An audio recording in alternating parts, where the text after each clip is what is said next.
Nuclear neocolonialism, a formalist design for nuclear law. Mencius Moldbug. November 12, 2007. Unqualified Reservations. Narrated by Skeptical Waves. Nuclear neocolonialism, a formalist design for nuclear law. Formalism is the idea that conflicts can be eliminated by specifying their results in advance. The idea is that people seem to fight a lot less when both sides know what the outcome will be. As long as the obvious answer and the right answer to this question are both obviously the same, no one has any temptation to test the system, and therefore it is stable. For example, you are in a state of precise internal formalism if, whenever anyone fights the law always wins. Precise internal formalism is always desirable. It is the same thing sometimes known informally as rule of law. However, nuclear weapons are generally considered overkill in domestic situations. BTW, what's up with Sarkozy? Wasn't he supposed to be doing something with some sort of German power washing machine? Wiping the scum off the streets, like Travis Bickle? It's always pretty embarrassing for France when the Italians start to get ahead of her. Anyway, in this piece we are considering precise external formalism. This of course matches the old school entity once known as the law of nations. Note also that the connection between Vattel and our present-day concept of international law is, quite attenuated. However, we are considering neither the old law nor the new law. Frankly, we are not sure either can be described as an absolute and total success. And there is no reason why either should apply particularly well to the nuclear era. So it seems sensible to start from scratch. The goal is a simple and stable system of rules in which neo-hominids are very unlikely to find themselves getting fried in their own homes and apartments. Even in a world where H-bombs of hellacious destructive power are getting easier and easier to make. Frankly, it was pretty stupid to think that this technology, awesomely cool yea though it be, could remain a secret for the next umpteen gazillion years. For precise external formalism, our design goal is not to prevent nuclear war, but simply to predict its result. Will Nepal be able to annihilate Bangladesh, roasting Dhaka to a fine crisp, without any harmful result besides a dose of the West's usual heart drippings? Or will vast burning clouds rise like new peaks in the Hindu Kush? Frankly, you can't get too war nerd with this stuff. No sane person can take it seriously. Under nuclear formalism, the goal of inspection is not to prevent, just to inspect. Nations manage their relationships according to their nuclear capabilities. This is basically how it works now, anyway. You just get it smeared with ponds of gooey self-righteousness. So let's say West bumfuck declares that it has a nuclear program. Fine. We know all about you West bumfuckers. Frankly, we're surprised you can stand on a box to snag a banana. And what can we say about your mothers? What can't we? But you say you have a bomb. Okay. We are going to hire us some inspectors. You will be paying for this inspection. Every cent is billed to you, taxpayers of West bumfuck. Our guys fly first class, and they expect good food. If you have any good food in West bumfuck. Our inspectors will expect you to disclose the complete state of your nuclear program, which except for technical secrets they will forward to the public. Their goal is not to dissuade you from building bombs. It is just to understand your capabilities. How many bombs do you have? What are your delivery mechanisms? Do they actually work? Etc., etc., etc.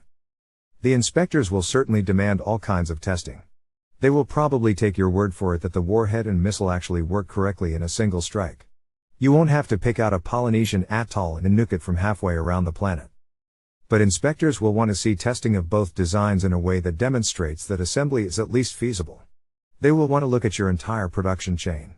And they will especially want to see where you got your gear from, if you didn't reinvent it yourself.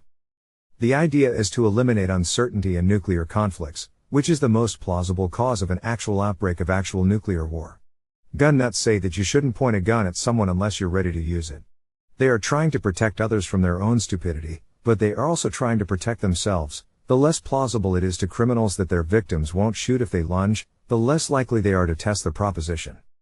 To make comparison easier, an inspection authority, which can be a private business, can define formal, standard levels of nuclear capability, which entrants to the nuclear game may try to achieve.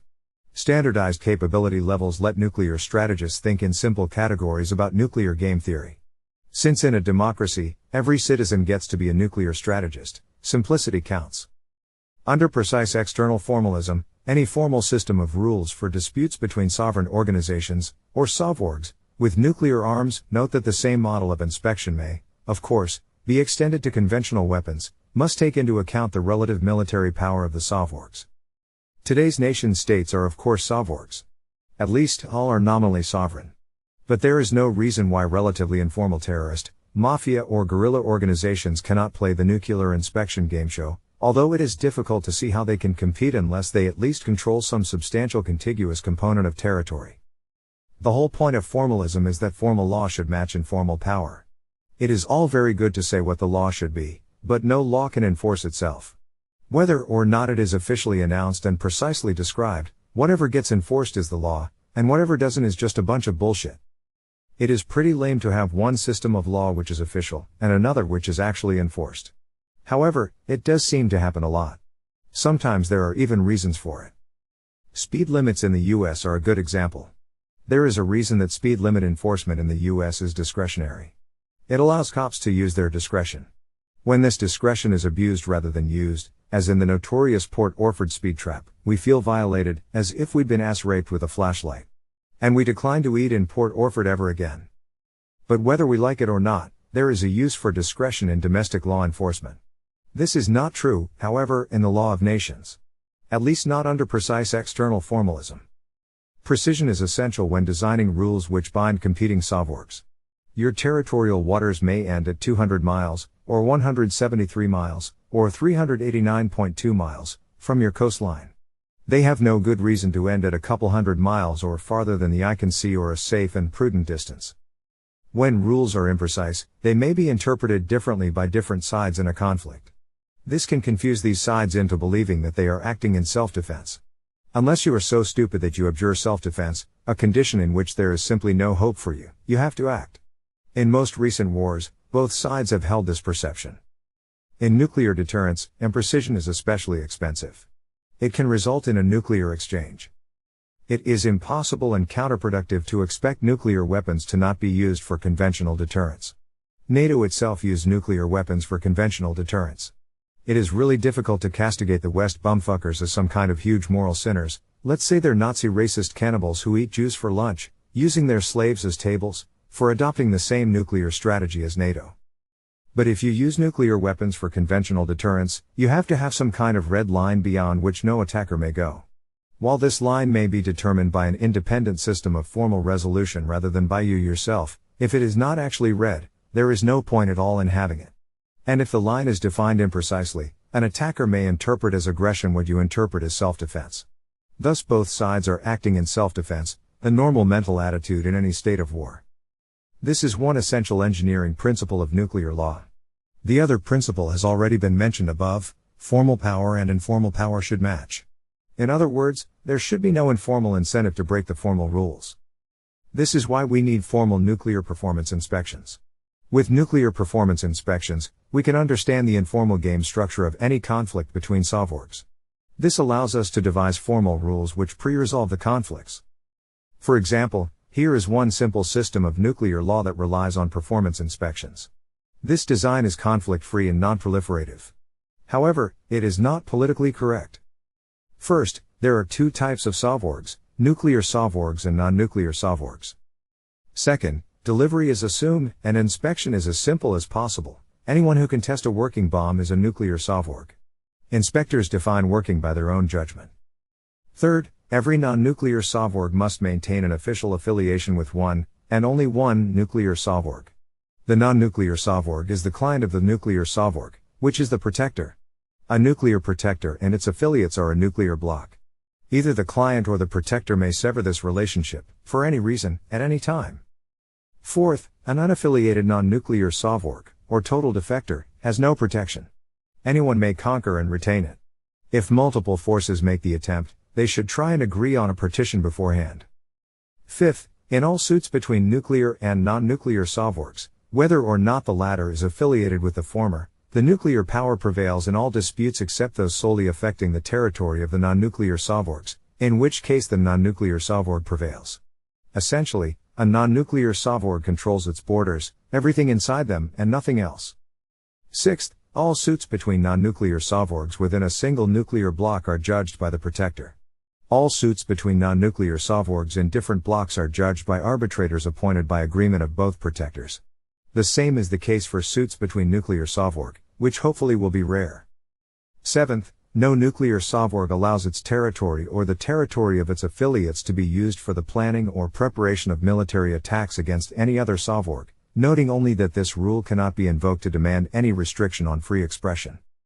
8th, missile defense systems are prohibited, until they can be made as reliable as missiles. If this technical assessment changes, this rule should be revisited, but any missile defense system should be a joint effort between all nuclear sovereigns, designed only for total defectors. It should be clear that anyone who feels the need to break these rules is a major psycho, and needs to be suppressed or at least contained by any means necessary. The idea of an asymmetric war, a war in which different sides play by different rules, is one of the sickest jokes of the 20th century. If you could explain this concept to Emmerich de Vattel, he'd be retching for hours with awful, agonizing laughter. WashCorp can stop playing this game any time it decides it's done. It should also be clear that this design is anti-proliferative. A nuclear protector has absolutely no incentive to allow its clients to go nuclear. It would lose a customer and gain a competitor. Therefore, it will require that any client which does not have a nuclear program be prepared to prove it. And it will sever its ties with any client which does not comply. Presumably the latter will happen in time for the client to be devoured, like a shark in the shark tank, by its local competitors. Perhaps with some military aid from the protector if absolutely needed. If the rogue sovereign is to find another protector, it will face exactly the same ban. Nuclear powers will also place golden handcuffs on their nuclear scientists, paying them like rock stars and placing restrictions on their movements and communication.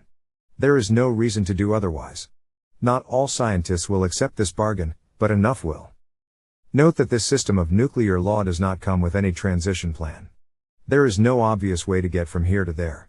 Perhaps it involves blowing some shit up, though, which would definitely be cool. It's hard to escape the feeling that the post-war West is suffering from a serious case of progressive millophobia.